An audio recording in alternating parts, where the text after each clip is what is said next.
ஆசிய கோப்பையை கைப்பற்றியிருக்கிறது இந்தியா. பாகிஸ்தானை வீழ்த்தி ஆசிய கோப்பையை கைப்பற்றியிருக்கிறது.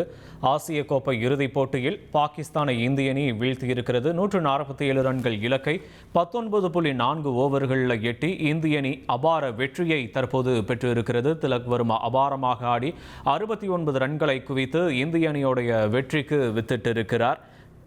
ஆசிய கோப்பையை கைப்பற்றியதைத் தொடர்ந்து பல்வேறு நகரங்களில் ரசிகர்கள் தற்போது கொண்டாட்டத்தில் ஈடுபட்டு வரார்கள்.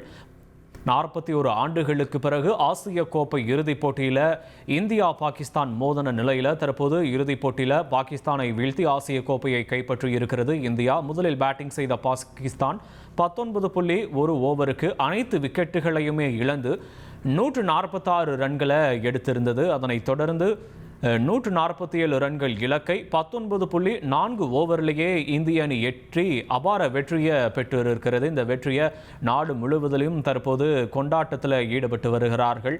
பாகிஸ்தானை வீழ்த்தி ஆசிய கோப்பையை இந்தியா கைப்பற்றி இருக்கிறது. 147 ரன்கள் வெற்றி இலக்குடன் களமிறங்கிய இந்திய அணி 19.4 ஓவரில் 5 விக்கெட்டுகளை இழந்து 150 ரன்களை குவித்தது.